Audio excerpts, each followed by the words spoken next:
In November 2009, a man by the name of Michael Barber made a horrifying discovery.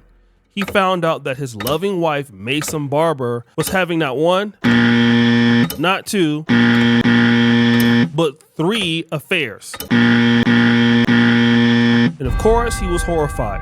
And he thought about one thing, his daughter, Tamara. He said to himself, if my wife has 3 different affairs going on, this may not be my daughter. And he was right. He took his daughter to McDonald's one day and did a cheek swab and went to the DNA and found out, you are not. From there, Mr. Barber was convinced he would carry out a pretty evil plan that was full of hatred and revenge. Courtroom was filled with friends and family, and it was a mixture of emotions. Actually, there were people who acknowledged what had been done, but wanted to see his life spared. But at the end of the day, Judge Edward Webster said that this was a planned slaying and cruel in its execution, and that it was the planning included preparing a rental car that couldn't be traced and heading toward Texas, where the slain wife's current lover was living. And the judge said that basically we're lucky we didn't have 3 victims in this crime. So after 8 days of plotting the plan, he went through with it, deleting his wife and then also the daughter. But there's more. He simply didn't buy into Barber himself, who spoke before sentencing to say that it was a crime of passion. And he also said that he was planning on this to be a murder-suicide, but didn't have a gun with him at the time he was pulled over and arrested by police in New Mexico. Can I describe the background behind this? You know, Barber found out through a paternity test that his 6-year-old daughter was not his, and also that his wife had been having an affair with several other gentlemen. That appears to be the case, and as I said, he then planned out this slaying by having a romantic evening with his wife that ended, though, with her strangulation. Not only did he want to delete himself, he was on his way to Texas to delete the man that was sleeping with his wife.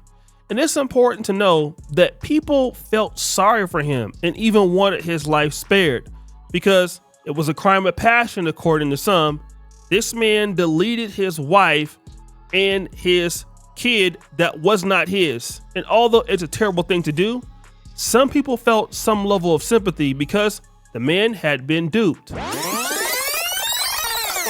There's so much talk about deadbeat guys and deadbeat fathers who don't take care of their kids. And of course, it's a real big story amongst women, especially on social media. But we're going to be honest, guys. There's not enough talk about this. I think it's funny how a lot of women will say that men lie and men are pieces of shit.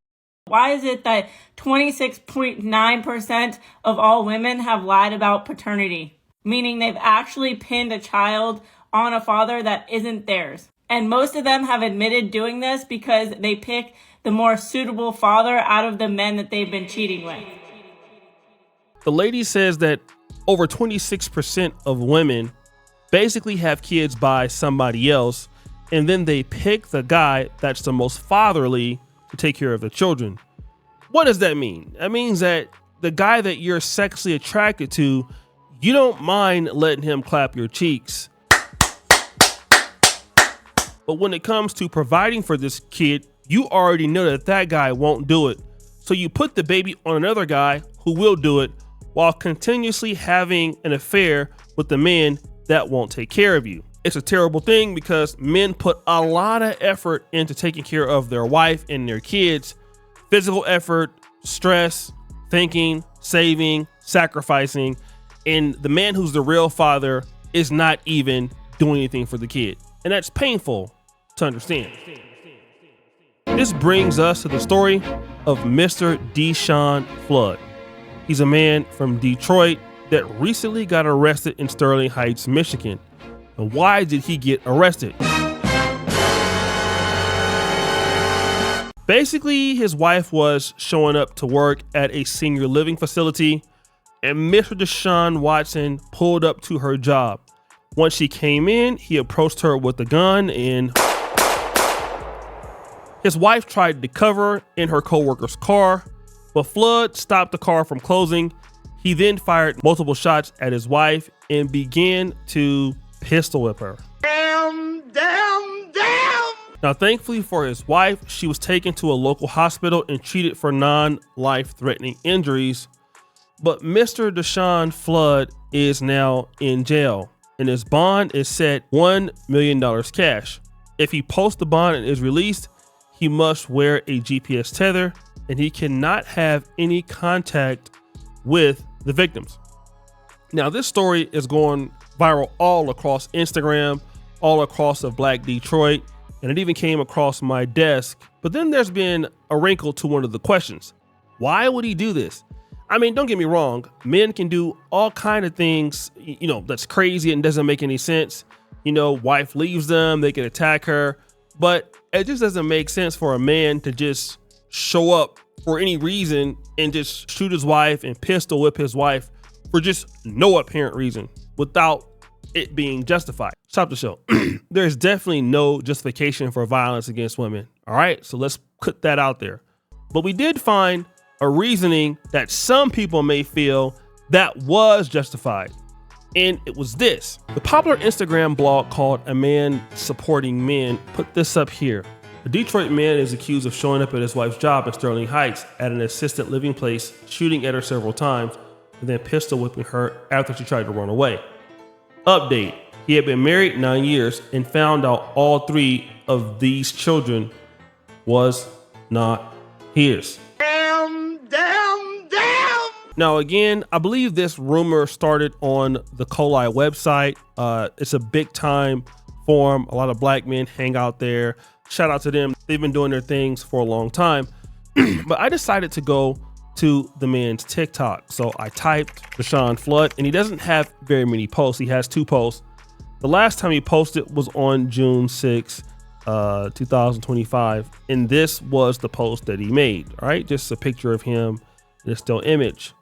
But it seems that people are already commenting on the situation, and people are saying stuff like this: praying for you, sweetie. Okay, that's somebody who must know him. This person says, prayers to you, man. You never deserved what happened. No man does. Free you till it's backwards, bro. You ain't deserve what that 304 did. Scum says, free bro. Chaos says, you don't get to tell the betrayed how to respond. Even Malcolm X says betrayal is worse than death. Understand, when you betray someone, you better be damn ready for the consequences that come behind it. Now, of course, there are some people in society who believe that no matter who the father is of a child is innocent, and children must be protected and cared for at all costs. Realistically, yes. Caring for children in general, even if they're not your own, should and is a community responsibility. And no, that doesn't mean that you should raise or discipline someone else's child, but ensuring their health, safety, and well-being is a community obligation. The same way we watch for each other's health and well-being as adults, meaning that if something weird is happening, we tell each other, or if someone looks unwell, we try to support them, should be given tenfold to children. And I definitely agree with this. Don't get me wrong, okay? Even in the first case where the man found out the kid was not his, it's not the child's fault, all right? The child was born into this world. The child probably loved the man as her father, so it doesn't justify anything. And even what happened with Mr. Deshawn Flood, it doesn't justify what he did, okay? But we all know as men that this is a very hurting thing. Now, again, this is rumors, but of course, based on what we're seeing on his TikTok, people commenting this, it appears that some of these people who may be from his home city understand the situation and they know what's going on, all right? This is what it appears. That they know what's happening, and what they believe is happening is that he got played. Let me just say this to women who indulge in doing this to men. Every man is not going to react civilized. There are going to be some men, they're going to be like, you know what, that hurts, but I still love the kids. This is devastating to me, but I can move on. That's probably most men that can do that. Most men can get over it somehow, although their trust issues could be terrible for the rest of their life. And it will probably be okay once they can get over the hurt and the pain of finding out that the kids you've been raising and taking care of are not yours. All right. Yes, some men can overcome that, even most men. But there are some men who cannot overcome that. Okay. And they're not going to care in the heat of the moment that, you know what, I'm going to go to jail forever, or I'm going to mess my life up. They'll probably consider that after the fact. Like Mr. Michael Barber, who I talked about earlier, is probably now age 68, and he's been in jail for 13 years, and he's going to get the death penalty. All right. And he's going to die. But he probably cares about that now. But during the situation, he didn't care about that. He actually wanted to self-delete himself. So for women out there who are having a child by somebody else, and then you're having a man raise those kids, you got to understand, you don't know what a person is capable of. All right. And a man who has spent his life taking care of kids, looking out for them, raising them, loving them, sacrificing his own personal life, and he finds out that he's really not a father, especially if his identity is being a married man and being a father, and those kids are not his, that man may not have anything to live for, according to him, because he is living for those kids. Those kids are part of his identity. So now what you're telling me is I'm no longer a father anymore. I'm no longer the man that I'm supposed to be in the community. All of that is taken away from me. These are my kids. This is who I live for. So if this is not going to be me, then whatever I'm living after this ain't worth living, or not worth being what it is. And so some guys are going to make that choice, and that choice is revenge. It's you who destroyed me. It's you who played me, and I must enact this revenge on you. I don't want to give it, time to go to the courts or go to the child support court, because you don't care about me. So now I don't care about you. And in that time and instance, it could be deadly. It could cost you your life. So we got to really be careful of people's feelings that we're playing with. And again, like, if you don't want to have a situation like that, then yeah, attorney fraud is destroying men. And sometimes men are broken and they get to this point. Now, what I will tell men is this on your behalf: things like this have happened. They will continue to happen. No matter how hurt you are, you don't want to destroy your life. Life indeed can get better if you believe that it can get better. There are many other men that have been in similar situations like this and have found a way to get out of it. Throwing your life away, putting yourself in prison, in harm's way, does nothing but make you live a life of regret. And this man is 37 years old. He's a young man. His life is over already. So guys, what do you think? It's your boy, Shitty Jackson, back at it again with another episode of The Celebrity Junk. Appreciate you for all that you do. Subscribe to the bell. We're out.